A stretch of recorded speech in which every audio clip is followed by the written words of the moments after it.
your one and only. Say you'd never leave me lonely. We had did that before. Okay, and the only reason why I'm telling you to pick something new because I want to hear a whole different sound. Okay, let me see. So think of a song that you like that could be a challenge. You don't have to know it. Could be a challenge, but you would like to kind of sing it. Okay, let's try, The devil is a liar. God is exalted. I've never been defeated. I've never been defeated. You know that song? I don't think I've ever heard that. Okay, throw one at me. Let me try to see what I can do. But let's wait right there. The reason why I'm gonna make this an example is because I don't know that song. But if I have to sing it, I want you to hear how I'm gonna sing it. Okay. Okay? And this is why I'm telling you have to be creative. So say what you just say so I can understand what you're saying. The devil is a liar. God is exalted. I've never been defeated. Okay, stop right there. So, the devil is a liar. And what else you say? I'm trying to remember what you said. God is exalted. Okay. The devil is a liar. Hey, God is assaulted. And what did you say next? I've never been defeated. I've never been defeated. I've never been defeated. The devil is a liar. Okay. God is assaulted. And you say the devil is defeated? I've never been defeated. Okay. I've never been defeated. Okay, so hold a minute so I can remember this. So I'm going to try to type it so I can remember what I'm saying. That way I can. Yeah, I've already had a style and with you with it, man. That's coordinating the words, man. That's the problem, coordinating the words. So you said the devil is a liar, and what else? God is exalting. And then what else was that? Never been defeated.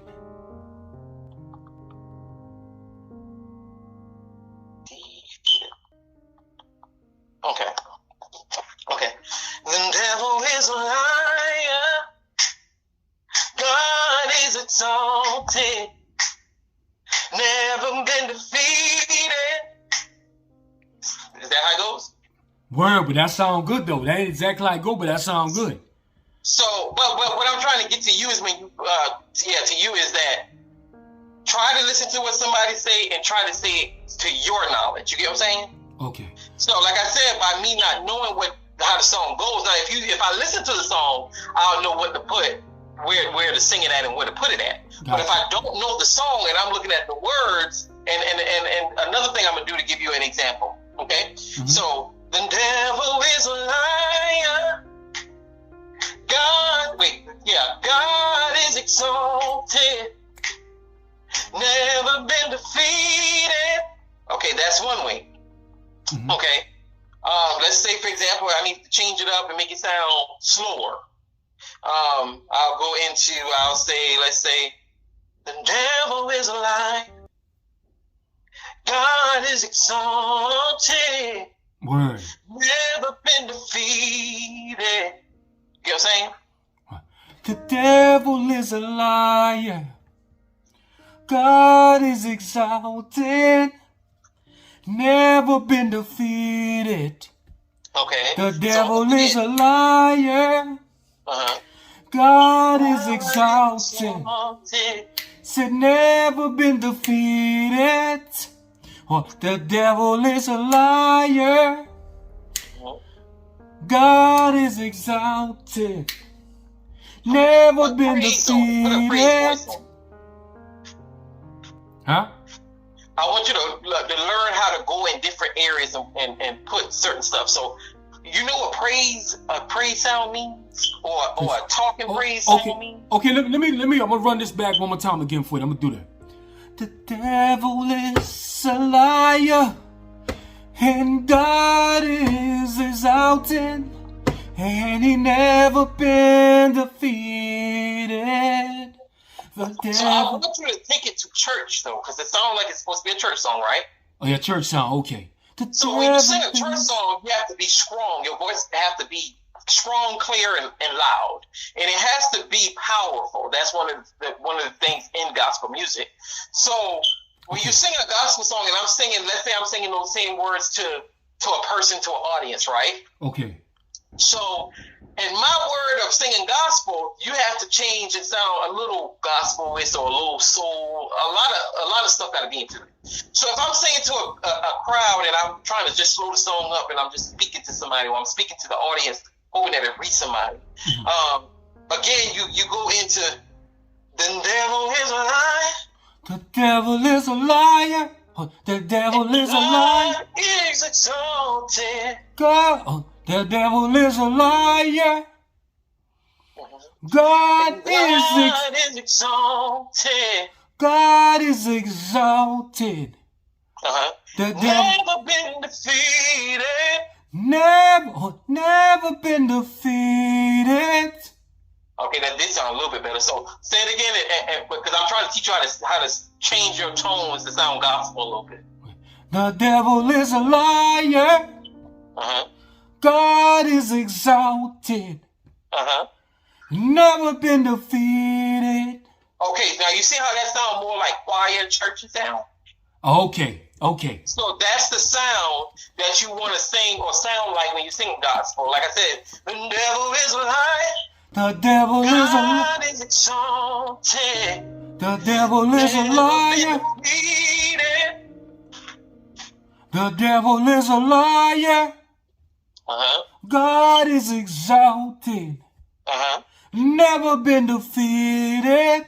Okay, so you see how that kind of changed the tones and make it sound gospel-ish? Gotcha. That's how you learn how to change your voice to the song you're singing. So, like I said, when you go into songs like that, you imagine yourself being in a church, singing in front of people, and you're reaching out to people, and people relating to the song. So again, I'm going to say the whole thing again by myself. Wow. And again, you'll hear the different tones from, changing it from like an R&B or just being contemporary gospel. You know what I'm saying? Okay. So, the devil is lying, saying God is exalted, never been defeated. And I'm gonna sing it, but I'm gonna add some stuff to it. I don't know the words. I'm gonna make up something, okay? Okay. The devil is lying. God is exalted. Never been defeated. My God is good. So you see how I just add whatever it is, but I made it fit to what I'm saying? Gotcha. That goes back to being creative. You have to think about the song, think about what you're saying, and know what to say after. So basically, you got to build so much creativity in you. Now, when you go in front of these people, we all are different, and we all going to have a different song. We all going to say different things. Okay, so basically, you go in front of these gospel people. You're supposed to already know how to do this the way you want to bring it, but know how to bring it. Because see, your gift is going to allow your gift, and your singing is going to allow you to be different, right? And when you're singing to people, you have to realize that you're almost like giving a testimony. It's coming from a place. It's coming from love. It's probably coming from hurt. Okay. And you put all that, like I told you in the past, you put all that into your music, right? Okay. So, if you're going to sing a song, you want somebody to relate, you have to know where to go to make people relate. I can say, I love you, but that's plain. But when you want somebody to really feel it, okay. When you want somebody, No, I got you. I'm feeling everything you're saying right now, right? I want to give an example trying to do happy birthday. I want to do it a couple ways. And I want you to tell me straight up, like, what that one more song, like, let's run it like this. Just regular. Happy birthday to you. Happy birthday to you. I'll be like, happy birthday to you. Happy birthday to Happy birthday to you. Now, there's different ways how you can sing it, how you can sound. Mm-hmm. And I think I gave you an example the other day. I, for some reason, every time I go somewhere and somebody's birthday, somebody pushes me up to sing happy birthday. I don't know what it is, especially when I go to my brother's wife people's house. Okay. I probably sing happy birthday to everybody that lives or comes to that house. For some reason, they do their little birthday thing and get a cake. Daryl, you gonna sing? And I'm like, well, damn, I'm like, well, why me? And I some people sometimes I don't even know. But anyway, so when you sing happy birthday, it's a simple song. Mm-hmm. And you can make it sound what you want to sound. Okay, you can spice it up. You can keep it original. So I'm gonna give you an example. Mm-hmm. So, when I usually sing happy birthday, if it's somebody that I really care about, or just really a good person, and you sing it to them, like the other couple weeks ago, I sung happy birthday to my brother's wife, grandma. I love older people. I value older people, so I'm going to sing it from more of the heart. You get what I'm saying? Okay.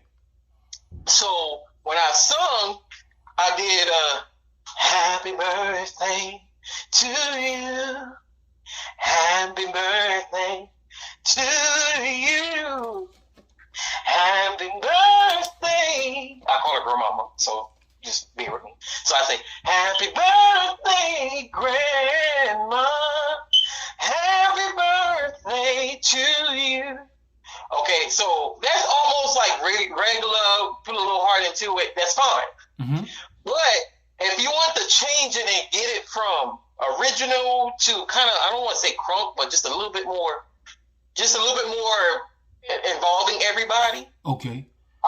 Example, okay, happy birthday to you. And then usually I go into happy birthday to you. Happy birthday to you. You get what I'm saying? Gotcha. And then you go into